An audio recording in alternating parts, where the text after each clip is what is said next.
is the Confidence Boosters Challenge Night 1. I'm going to share my screen, and it is going to be recorded, just so you know.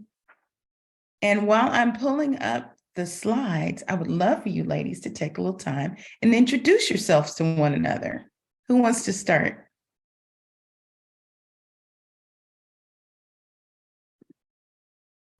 I will call on somebody since we're working on confidence here, right? I'll go. Lori. Go ahead. No, Lori, you can go. This is Lori McDaniel from Atlanta. What else do you want us to say about ourselves? Give us what you'd like to learn from the challenge. Okay, well, I definitely am looking to regain my confidence, I think. Yeah, I think that's probably the biggest thing. Mm-hmm. Yep. Okay, who's next?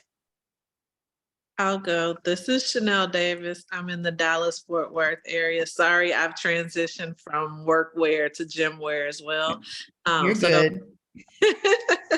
I'm also looking to just maintain my confidence because it's so easily lost just operating in the spaces that I'm in. All right, Chanel, who's next?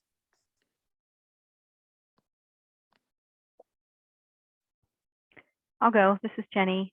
I am in the Bay Area in California, and I'm here to boost my confidence because I'm going to be on the job hunt pretty soon, and I gotta get ready for that. Yeah. And you know, after being one place a long time, I completely understand that. Mm-hmm. Who else can relate? All right, who's next? Yes.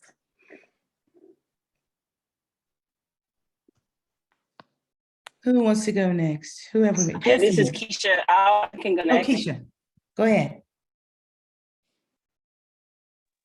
Hey, ladies. So I am Keisha Bickham. I live in Sarasota, Florida, and I'm here to get some confidence boosting around transitioning from one part of life to the next. I retired at 45 last year, and everything's great. I know I have more to give to this world. And so transitioning to that and being able to share clearly what my gift is to the world is what I'm looking for confidence on. Awesome. And Jamel's back. We're introducing ourselves. Jessamy, you want to go? Sure, I'll go. Can you see me? Yes. Good, good. So my name is Jessamy Brown. I live in Fort Worth, Texas. And I transitioned careers several years ago and now have my first leadership role. I'm very excited. I feel really good about my day-to-day interactions, but not quite as confident with working with executive leadership. I also am trying to work this year on improving my presentation skills and my public speaking skills. Okay. Awesome. Anybody left? I think that it might be me, Michelle. Okay, Jamel.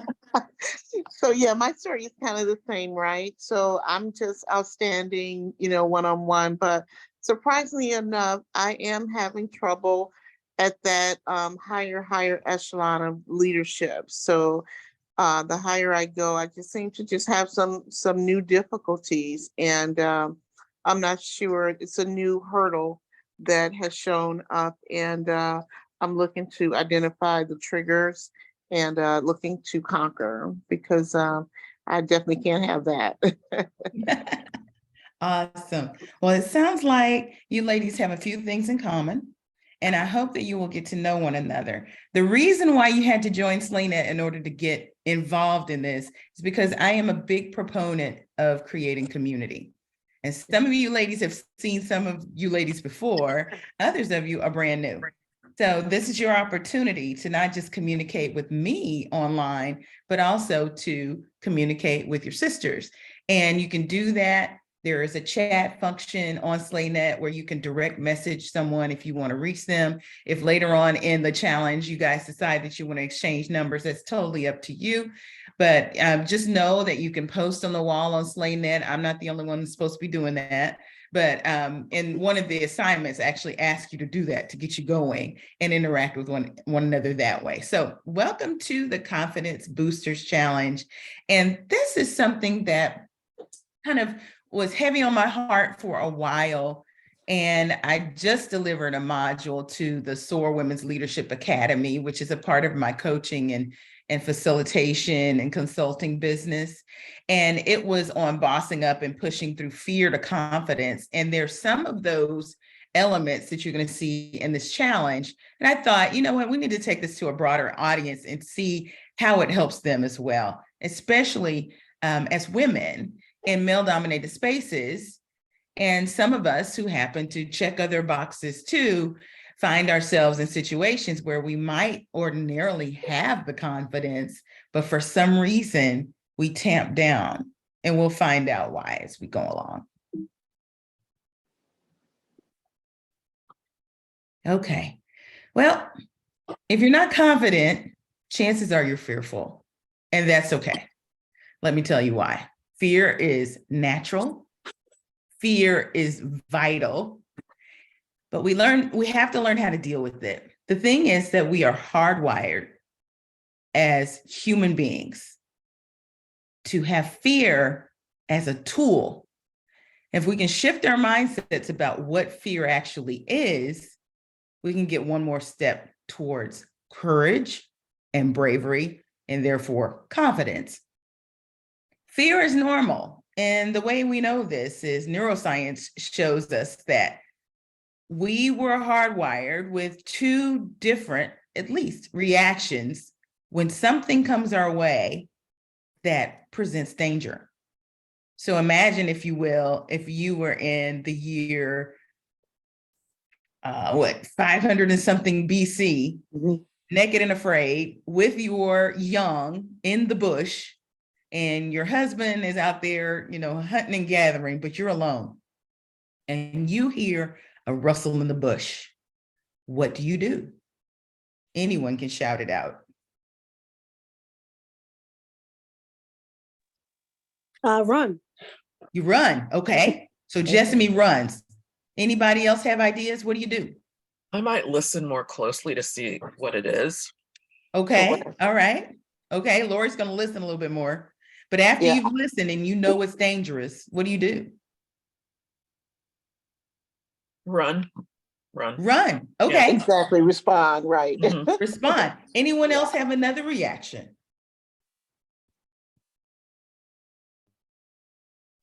Are you looking for the fight, depending Yeah, on what it that's is? the one. That's the one. You have to prepare to either run like hell or get something and fight like hell, right? This is fight or flight. This is basic to us. The problem comes in when trauma comes in.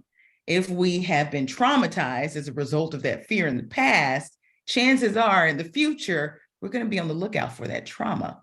And that can do one of two things. One, it could save your life. If you've been hit by a Mack truck crossing the street, what do you do before you cross the street? You look both ways. But for some of us, we get paralyzed. So we have to understand that the fear is there to help us and to protect us. On the other hand, it can keep us from the things that we may even desire.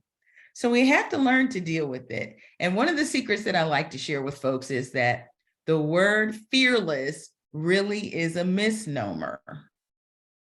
It may not even exist, because if you look at the definition of bravery and courage, those definitions are rooted in the very presence of fear in order to get to bravery or courage. So you have to push through the fear. The good news is that the fear may not ever go away, and you shouldn't feel bad about it. We're built that way. However, it's what you do with the fear and what you do when you're presented with the fear that makes the difference. Any questions before we move along? All righty. So I hope you brought your journal and your pencil with you, or a pen, something to write with as I ask, because we're going to reflect a little bit about a time when you could have been more confident. Could have been recent, could have been a long time ago. But what was the scenario? And how could a confidence boost have helped you? Think about that.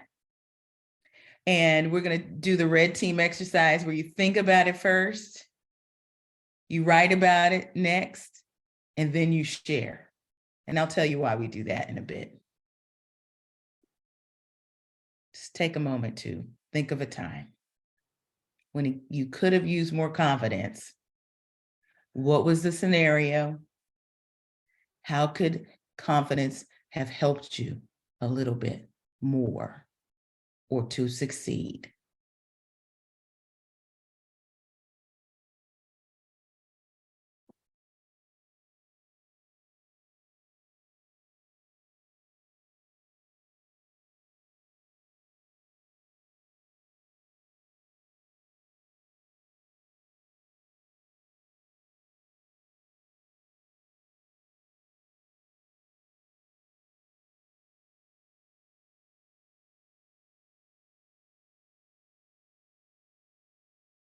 When you've thought about it, when you've jotted a couple of things down and you're ready to share, just go right ahead. Turn off your mute and speak.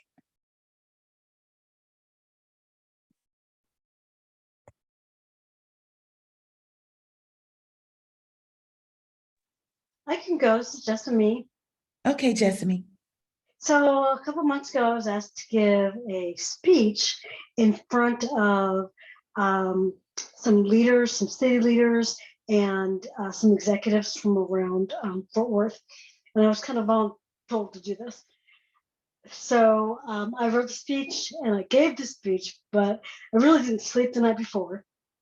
Okay. And the speech turned out okay, but I think having more confidence would have helped me sort of not second guess myself the whole time. I was worried about whether what I was saying was what they were wanting to be the content of the speech. Looking people in the eye during the speech instead of sort of looking down at my notes a lot. Okay. So making eye contact. I think my voice was probably shaking a lot. And then afterward, looking back, I spent a lot of time asking other people in the room what they thought about it. Okay. Instead of understanding, I really did do a great job. Okay. So you're looking for a barometer out there to know how you did, but deep down inside, you felt a little self-conscious and probably like you might not have done your best job, which is what triggered the questions, right? Yes. Yes. Okay. All right. I mean, really, it was fine. The speech was fine. And I mean, everybody said I did a great job, but I looking back, don't think it was probably healthy or smart to come across as less than confident afterward. Okay. Okay. In that situation, what do you think might have given you more confidence? I think I probably could have practiced Okay. a little better. I probably could have asked more questions about what they expected the speech to be about. Okay. And I just think that I need to understand that whatever I'm saying actually does have value, because that's why they asked me to give the speech in the first place. Ah, look at that. Take a few minutes and jot down those few things that you wrote. They're all very important. And we're going to dig into where they came from, because there were some triggers there that led you to feel not so confident. Mm-hmm. And sometimes we can find out what those are based on those items that would give you more confidence. All right, who's next? I'll go next. So there was a time when I was on a project and I too had to give a presentation to some very senior leaders, and it, surprisingly enough, just really didn't go so well. And I think it didn't go so well because for kind of like the very first time, there were some detractors in the room, right?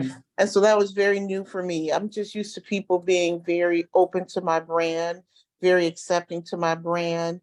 And because this person was a very staunch detractor, it threw me off of my game, so to speak. And I remained very uncomfortable with this leader who was a key, was a key member of my governance, community. until I finally realized that she's just a cantankerous individual. Mm, And so it's nothing really personal, you know what I'm saying? And I thought that it was very personal because I simply did not know her. And so when I realized that that is just her brand, you know what I mean? She's really, nothing, I guess no negative to her. She's just not a happy person, period. gotcha. But because that was the first time I had to deal with that, it really knocked me off my square because Mhm. I'm thinking in my head, well, wait, what's wrong? All the time I'm like, okay, what is she gonna think? What's she gonna say? And she rolling her eyes in the back of her head regarding the information I need to share with her. And it was already bad enough that I had a very limited uh, amount of information to give, not because I didn't know what I was talking about. It was the nature of what I had to communicate to leaders, you know what I mean? Right. And so that in and of itself was just by definition not going to sit well with this, with this team. So How did you we- learn that she was just cantankerous?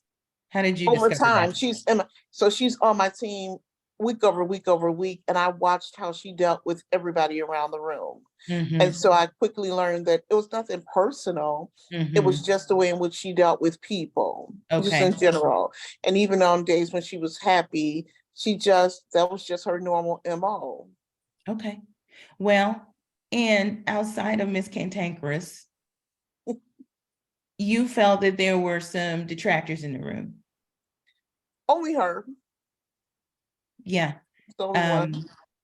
So it's based in a past scenario?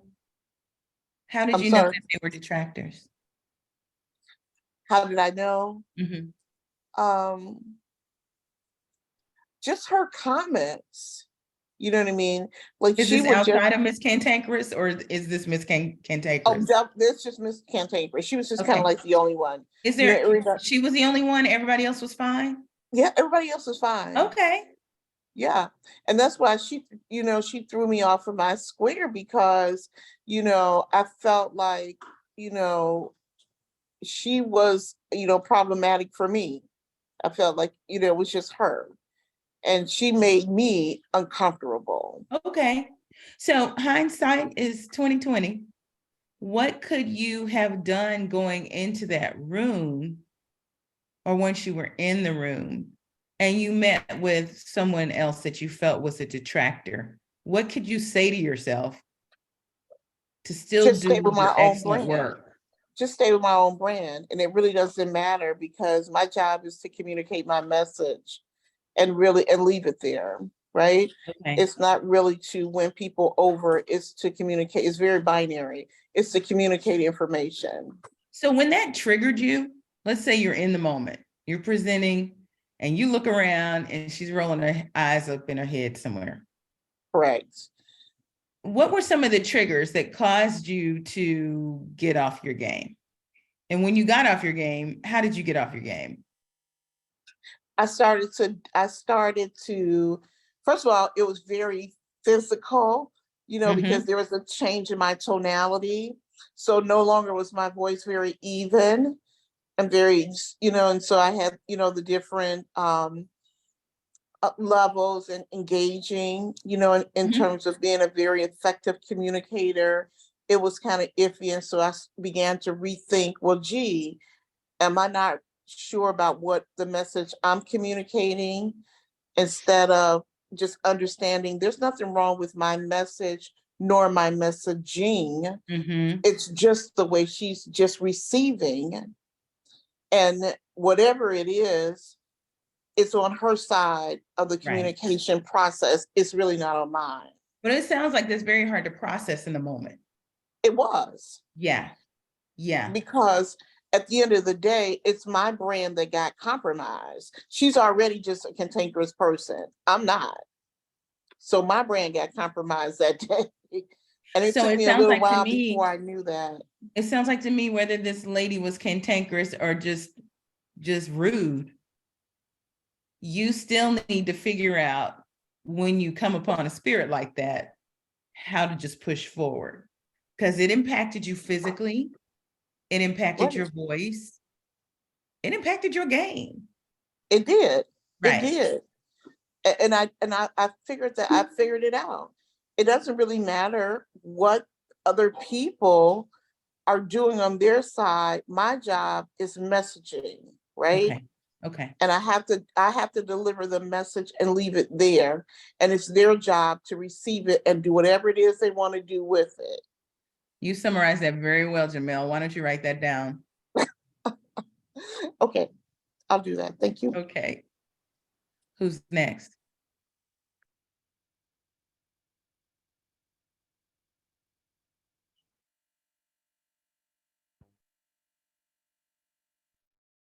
Anyone else want to share? This is Lori. I'll go next. Go ahead, Lori. Okay. Oh, wow. So I do a lot of change stuff at work, Mhm. right? And usually I can get myself energized for, and change requires confidence. It requires Mhm. changing people's opinions. And there were just certain points when I just realized, oh my God, these people are not going to help me Mhm. at all. And it really impacted my confidence. And these are people who, are supposed to be supportive of the change that I'm trying to do. And and it seemed something to me that seemed obvious, right? Mhm. We're doing a change. I need to have a feedback loop with your team to see how we're doing, right? And the response I got from that person was, why? And I'm like, what? Mm.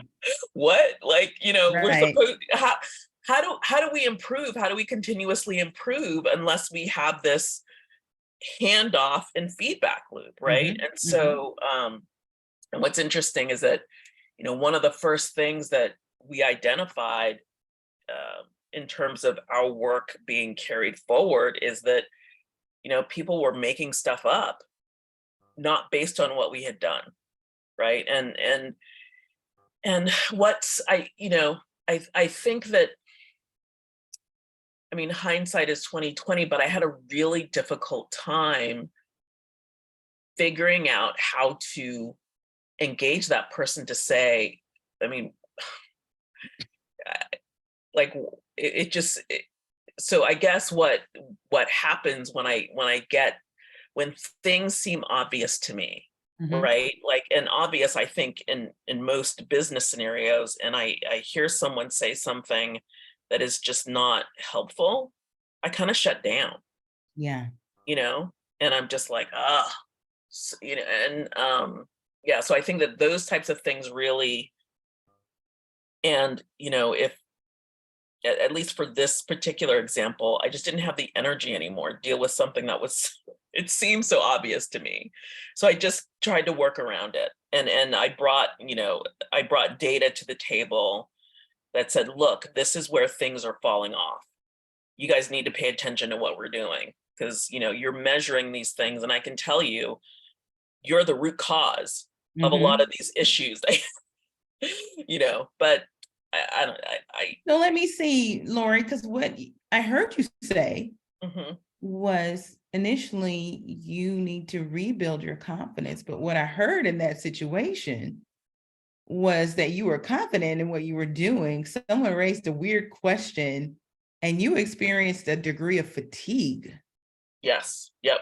And Yep. it was more so fatigue than, what Mhm. I'm kind of fearful about saying what needs to be said, because you went on and said what you had to say, but you were just tired. I kind of did it a little bit. Like, I Okay. feel like I do feel like I made myself smaller, right? Okay. Because instead of having that conversation with that person, which in my, I could have, part of me felt like ripping them apart. What I did was I got with a smaller group of people and I said, here's the data, Mhm. and maybe it got back to her. I don't know, Okay. So I didn't deal with that person. I dealt, Okay. and as a result, I feel like I was less effective. Okay. All Um, right. So you feel like you shrank in some ways. Describe how you were feeling. You started to tell me you felt a bit fatigued. mhm. Give me some more somatic words, things that were going on in your body in that very moment. Oh God. I mean, it's kind of like, I think fatigue is the right word. Disappointed, I guess, is the other word. That's something that felt so obvious. And in terms of doing transformational change, you're supposed to have a feedback loop. You're supposed to be able to measure, and just have to have those very basic conversations was just, it was discouraging. It was discouraging, and put the fatigue on top of that. And I'm just like, and it kind of goes back to a little bit when you talked about the initial example. The fight or Part flight. of me, of the, fight or flight, part of me, I just get into a ball. I get into a ball and I get on the floor and I, wait for whomever's going to do whatever they're going to do it, and wait for the storm to pass over. And then I try to get up after the fact. So let me ask you this. Mm-hmm. Is this feeling that you felt, was it truly in the moment, or did it beckon back to something that had happened to you before or that you'd seen happen? I definitely felt like it was a continuation of a pattern with this person. Okay. Right. And I've been struggling with, and the thing about it is that more recently she's been very complimentary. And I'm like, like, it's very, very odd. And so she has the capacity to be reasonable. Right. Just not in that moment.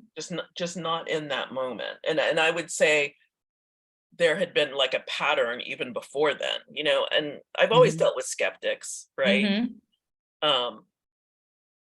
I don't know. It's just, I do think it's an amount of fatigue where I find the skepticism, like I'm just over the skepticism. Okay. Let's use the benefit of hindsight. Okay. And if you were to build up to that moment again, what would you do differently? Well, what was interesting is that even before I had a meeting with the two people that I needed to get buy-in from, and she was one of the two people, and she said, yeah, no, that sounds great. And then she sends an email, or, and then she makes the comment about, why do we have to do this? And then, so if I had hindsight, I think I would have figured out a way to have that conversation, to say, hey, we talked about this a little bit before, but now I'm hearing something different. Just really engaging in that dialogue would have been better. Okay. What might you have done to encourage yourself to have that conversation? Because it sounds like you knew to do that anyway the first time, you just didn't. And now you're saying, well, I'll just do it. But understanding that this is a whole physical, mental, spiritual reaction. Yeah, I think I have to figure out how to pump myself up. Okay. For these types of conversations when I know that I'm going into, I have to figure out how to pump myself up to. Okay. Yeah. Jot that down. Yeah. Janelle and Jenny, either one of you want to speak up? If not, we can move forward. But I don't want to pass you up if you want to speak. I'm okay. Okay. I am as well. I'm learning a lot from the ladies who have shared though. Yeah, that's the beauty of group coaching. Yeah, you guys start learning from one another, and it's beautiful. All right, let's see what's next. Here's a common question I get from my women leaders. What will it take to boost my confidence? Well, you're going to have to tackle these 3 common confidence killers. Number 1, perception, gender and racial stereotypes and biases. 2, isolation, being the only one or close to the only one in the room. And 3, it comes from inside, those internal gremlins, perfectionism and self-doubt. If you want to learn how to boost your confidence, go to the link in my bio. Okay. So here are the 3 most common, they're not the only ones, confidence killers that steal our confidence and get us to a point where we want to roll up in a ball like Lori in a fetal position. Okay. Negative perceptions. Now, this could be as deep as gender or race, or it can be as superficial as, gee, they just don't even think I'm dressed correctly. How many of you can relate with the idea of fighting negative perceptions, even if it's political alignment? Definitely age, I think, is a big one for me right now. Mhm. Okay, age. Mhm. Jenny, were you gonna say something? No, okay. Anyone else? Mine Oh, is yeah. definitely my appearance. Chanel, it's your appearance. Yes. Yeah, we talked about that. Yes. Yeah. Yeah. Anyone else? Yeah, I deal with some perception issues, and it's amazing because I think mine is based on location. Like my senior leaders are all from my same hometown, and they constantly reference that we all came from the same place Ah, in the business. And so now I think that my peers think that I just magically get all this privilege because we share that commonality, and they don't see the flip side. Like maybe I get all this work because, you know what I mean? Like maybe they call my name a little bit more than they call everybody else's name because we have that commonality. Like they don't ever look at it on the negative side. They always think it's super positive to my credit. I see. I see. Then isolation. How many of you feel isolated? For whatever reason. Being the most junior, being the eldest, we're back to ageism, being the only woman. If it's not yours, that's fine too. Internal gremlins. Now, we talk about perfectionism and self-doubt, but there are also some other little gremlins that can say things to you in your head. We call this the itty bitty committee. And they can talk you out of a lot of things. I see Jenny nodding her head. Anyone else? Absolutely. Yep. Yep. And I'm always careful not to over index on talking about imposter syndrome with women, because a lot of times we pumped ourselves up, our families have pumped ourselves up. We know who we are walking into the room, and we get in the room and something seems to shift. And sometimes it's the microaggressive whatever that's just in the environment. A word doesn't even have to be said, but if they don't treat you with the stature that you deserve, suddenly you can start to feel a collapse inside. Again, this can be political as well. If, the opposite of what Jamel is saying is true. If you didn't all come from the same home office, that may make you an outsider. Or if you decided that you didn't want to go to the happy hours or to the golf tee every time everybody went, you may be saying to myself, you know what, I'm probably an outsider because they do all this talking. And then they come back to work and I don't know what they're talking about, but it's because they went on this trip, So internal gremlins can get you too. How many of you have experienced all three at the same time? I have. Yeah. Jenny's nodding her head. Yeah. And a lot Which of is- times the gremlins say things that, Mhm. yeah, I mean, the gremlins just help with all this Yeah. stuff. Yeah, one of the things from a gremlin standpoint, and it's interesting when thinking about in different seasons of my life where some of these confidence killers came and went. And for me now, the season of the internal gremlins is the perfectionism and having to know it all. And what I realize is being in an entrepreneurial space where there is really freedom for you to choose and design what you want to do, that conditioning from the other spaces I'd been in, from a corporate, from growing up, however you do, that conditioning is the piece that's hard to get rid of. And I think for me, the approach has been just acknowledging it.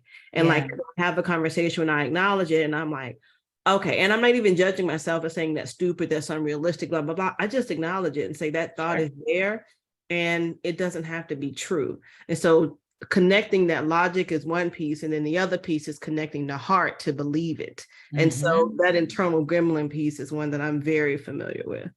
Yeah, that's good, Keisha. Jessamy, anything on this list jump out at you? Definitely the internal gremlins. I think I can talk myself out of things. before I even start. A lot of times, or it sounds like a great idea, but then I start thinking of all the ways that things could go wrong. How many of you, go ahead. I was just saying that oftentimes I need to keep reminding myself that sometimes I will not want to do something or think about not doing it. And then after I do it, I think, what was I so worried about? Like, this was fine. I spent a lot of mental energy on something that was fine. The last time that happened to you, Jessamine, what was it? I think I was needing to go to an event, like an association event, where I was going to have to kind of be up all the time and do a lot of introducing myself and this sort of stuff instead of kind of sitting in the corner and watching. And I thought, oh, I don't think I have it in me. And I went, and I had a great time. It turned out to be fun. It was energizing instead of energy draining. What did you learn in that situation specifically? Sometimes you have to kind of pull through and just suck it up and go. Because every time. Learn about yourself. What? What'd you learn about yourself? Oh, that was a good question. I think that I can rise to the occasion when I need to. Okay. I think you just wrote your own affirmation. All right. For the next time. That's exactly what Keisha was talking about. Being in those situations and being mindful of the gremlin. And then after it's over, talking to yourself about it without judgment, but asking yourself, what did I learn from that? And that's what you take into the next situation. Good stuff. Good stuff. How are we doing on time? All right. So you ladies have assignments. The next time we get together tomorrow, we're going to talk about the confidence boosters that you need to overcome these gremlins and these confidence killers. But in the meantime, I would love for you to take this very brief assessment.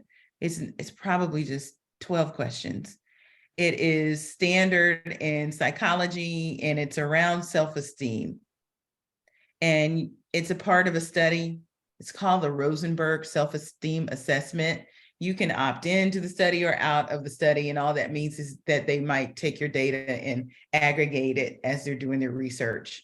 You can opt in or out of that. But ultimately, you're going to find out where you stand on the self-esteem model, whether you have high self-esteem or low self-esteem. And this is just a benchmark, because it doesn't mean that in certain situations, you may not have confidence, but it will share with you where you stand comparatively to other folks when it comes to self-esteem.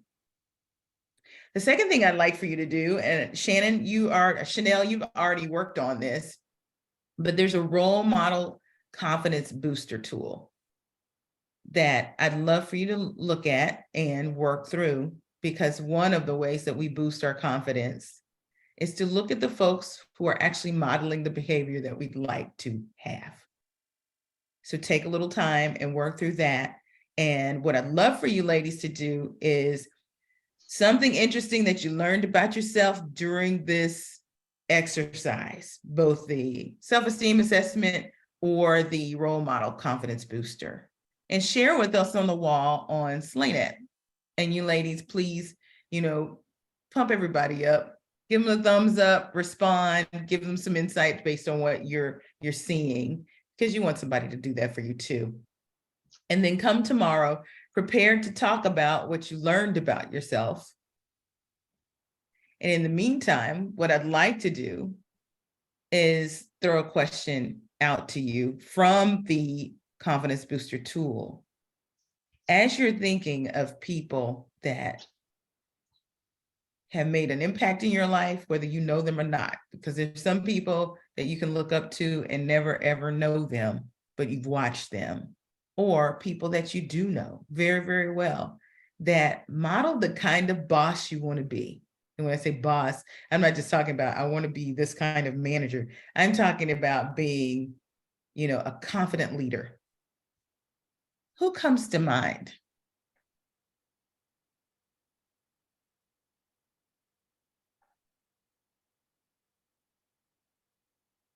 Hmm.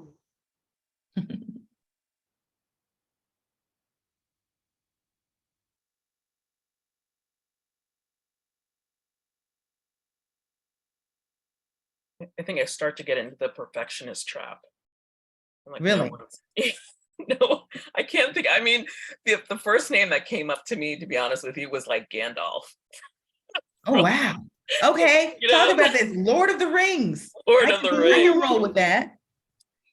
He was very knowledgeable, Knowledgeable. wise, and also encouraging to those around him and supportive.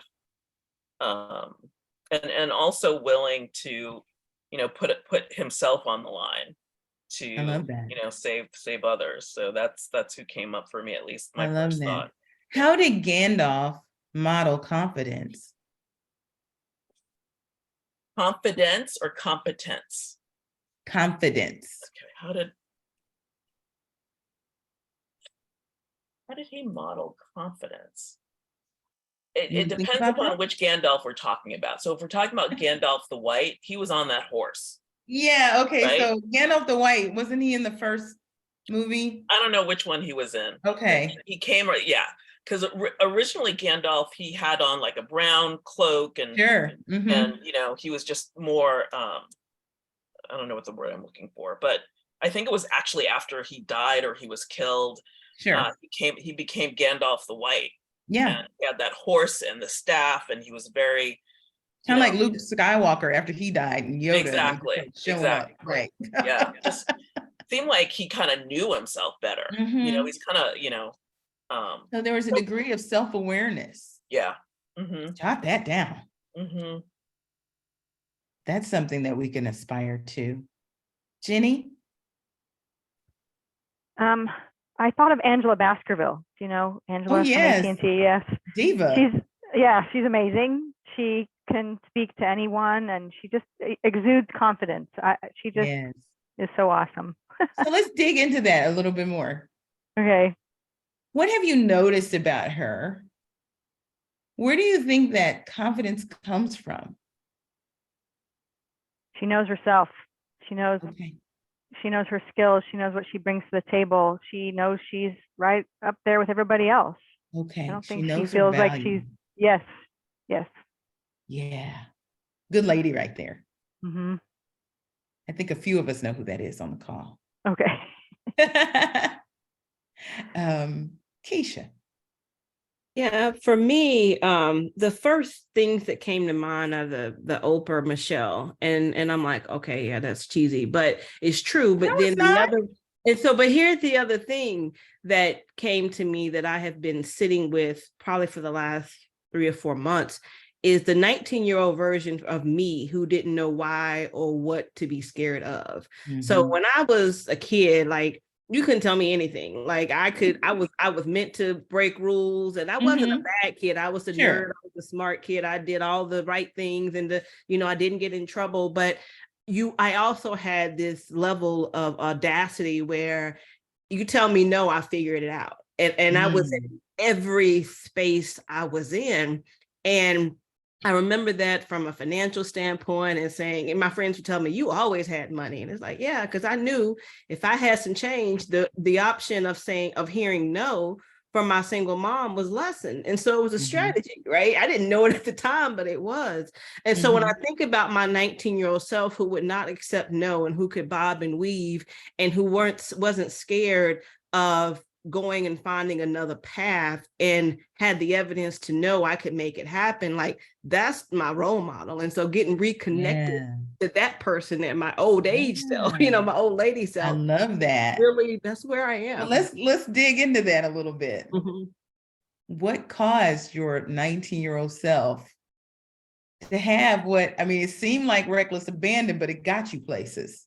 Oh, it was because I got the confidence from the environments I was in. So Okay. whether it was one, and again, I didn't know othering, I didn't know any of that. So I grew up in a smallish town, but I went to an all-Black preschool, Mhm. elementary school, daycare, everything. And what I've come to realize is that a lot of people who talk about they get their sense of self from going to an HBCU, I had that throughout my whole life. And so I Right. had mentors that I didn't know the word in second grade. They saw the Mhm. smart kid that got, she got needs improvement on conduct because she talked too much. But it wasn't like she wasn't getting A's, she just talked too much.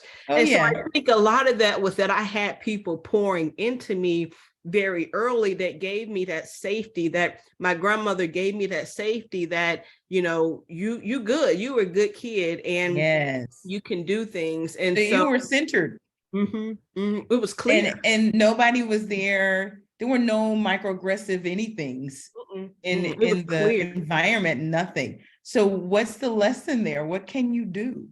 Well, and in the other piece there, particularly being in those environments, is that it was so clear that there was enough for all of us. Mhm. And so now in this entrepreneurial space where you have folks who've been in the game and some things for 10 years and other things, it's like, it's still enough for all of us. Mhm. And so I think what I gained from that was just the ability to just go for it. And Yeah. and now being older and even knowing the perspective of risk and this and that, just like, yeah, but is that really a risk? Like, are you going to be homeless and not eating beanies and weenies? And that answer is no. So what you worried about? Well, and Keisha, you have an abundance mindset, Mm, mm, and a lot of people don't have that. mm, Those that do are able to excel in situations that may be daunting for other folks. mhm, So that's extraordinary. You've had it from a young age. mhm. You can optimize that. Plus, you may be able to recreate this environment that you had when you were 19 years old. How might you do that?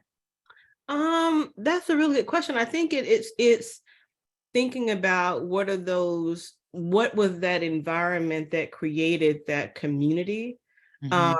And there was competition, there was this and that, but it truly was a we all gonna get up out of here kind of thing. And so I think recreating that is just having the conversations, making things normal, like acknowledging real life situations as saying, yeah, and like, so what? Mhm. And Mhm. just continuing to create the space of optimism and growth and saying, no matter what has happened, we all still have choices, and those choices are not, none of them are lifetime commitments either. Like, that's the other piece of that age, is that we recognize that things could change, and you could pick this one day and pick this the next day, and no one died. Yeah, you can start over again. That's Mhm. beautiful. That's Mhm. beautiful. Chanel, who do you look up to, and how do they exude confidence?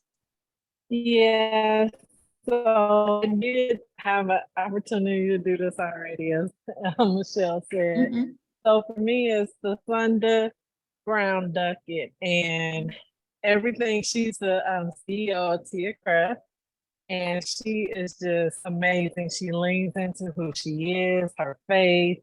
She shows you that she's a mother. She's talked about how she had to diversify her time because her kids don't get her 100% of the time, but the Mhm. 30% of the time they get her, they have 100% of her attention. So it's just all the different things. Like, she's very authentic in everything that she does. And I've never met her, and this is just what she's exuding from personality and social media. It's interesting. Lori pointed out that Gandalf had a knowledge of self. Jenny pointed out that Angela Baskerville knows her worth. When we get to the Shonda Brown Duckett, she knows herself very well, but I think the confidence exudes when she is like unapologetically showing it.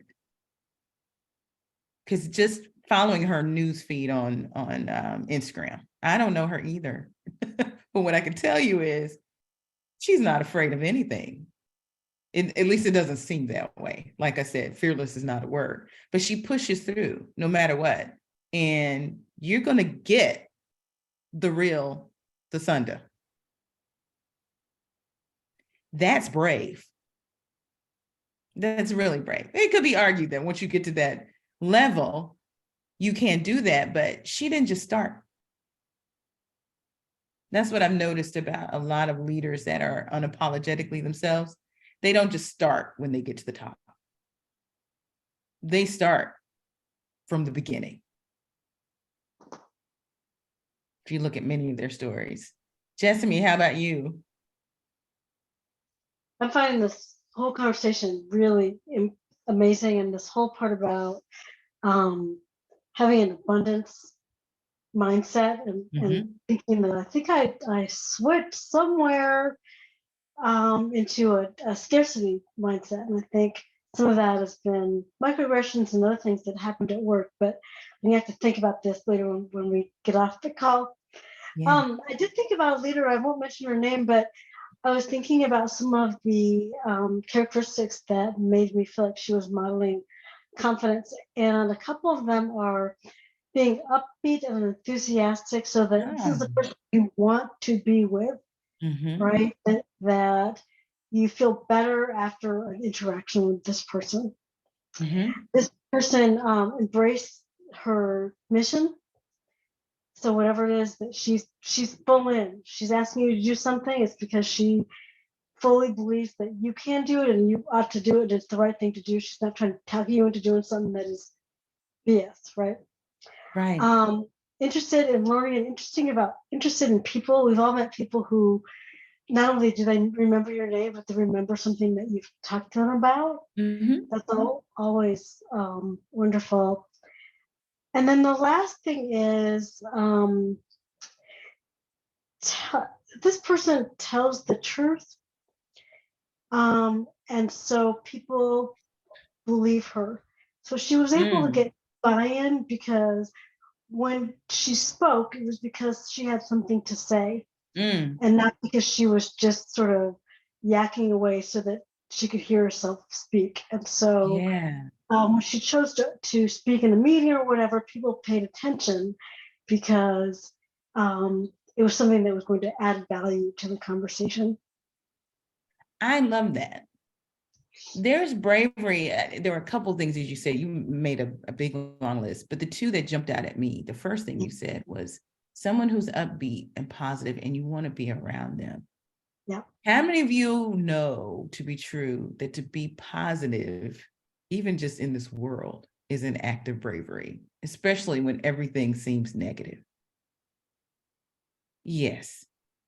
In fact, when we're getting to these gremlins and beating them down and ousting them, part of what we have to do, and we're going to get around to it, is we have to find a way to be positive and grab onto positive emotion.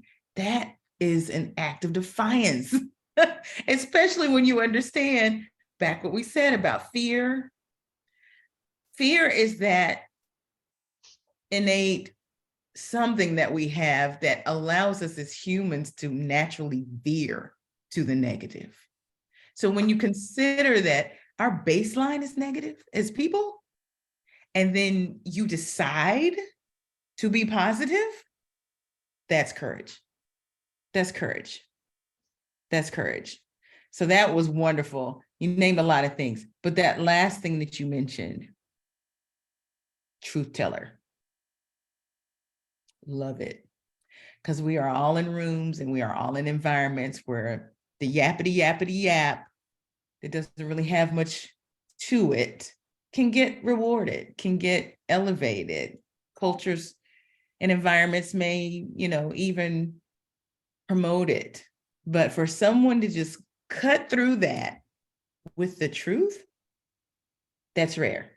And that's bravery too. Wow, Jessamy, jot those down. I mean, you already had some others, but the question becomes, and you'll see this on the form, and what I'm going to do is post this recorded module on the wall in SlayNet so you can go back to it. And I'm going to put these links in the comments so that you can just click through to them, okay? But on that confidence booster, you're going to start to map out how you're going to engage these capabilities, these models, these role models, and engage the way they exude confidence for yourself and start to map that out. So any questions before we move on? We're almost done. Okay, just a couple things to share with you. This actually is my way of introducing a brand new program. Some of you may remember, let's go back. Some of you may remember that I used to do group coachings every month. Who was a part of that at some point? Somebody was. Well, it's back, but it's more robust and it's part of a membership and it's monthly group coaching. It's every third Friday at noon. That's when we used to do it. You get these personal and leadership development tools like the one that you're going to work on today.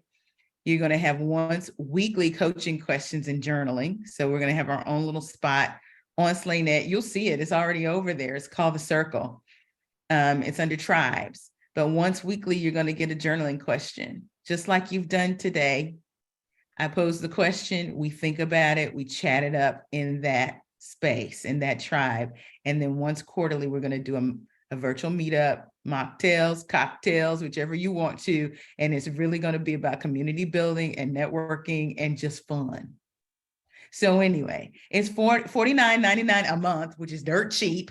And if you sign up tonight, I'm going to give you a $350 gift certificate, which is, yeah, look at Jamel. That's an executive coaching session for you, or you could gift it to someone else. Totally up to you what you want to do with it. But you have to sign up tonight. It's an annual membership. So you go 12 months, and if you want to renew, you can opt out whenever. But if you are down for it, there's a QR code, there's the link. If you want to, just go on SlayNet and click the circle and you can get in right there. Go ahead, Keisha, you had your hand up? Okay, thought you went like that. Okay, all right. Again, we meet every third Fridays. We're gonna kick off on July 21st. And the reason why July, not June, is because my book is coming out on the 15th. And I'm going to have book signings and all that kind of stuff around that time. So decided not to weigh myself down that way. All right. And some of you may be familiar with the SOAR Women's Leadership Academy. Our second cohort is going to kick off in August. Sorry about that. In August. And right now there's an early discount of $750. It's 6 months. And we meet once a month. And the second time a month, it's an on-demand module, okay? The women love this because we're all busy and we can't always be sitting up in front of Zoom every night, right? So the module is self-paced and it's video on demand. But this is for people who are trying to get to the C-suite. And we cover an array of topics that everyone is grappling with, increasing your influence, the catch-22s of sponsorship. And we go beyond getting a sponsor. We talk about what to do when you have one and when the sponsor's not doing their job. Have you been there before? Yeah. And these are some of the topics that I cover off in my new book. It's coming out in June. So anyway, if you need me, reach out. You can DM me on SlayNet. Some of you have my phone number. You can text me. That's fine too. You can call me too, whichever you want to do. But if you have questions about anything, just reach out. And I'll look forward to seeing some of your responses on the main wall in the main area on SlayNet. All right. Any questions before we go? No. All right. Y'all have a good night. Did you enjoy it? I did. Great session. As always. Awesome. Well, I will see you ladies tomorrow night. Okay. Good night. Everybody. Bye. Bye-bye. Bye. Bye.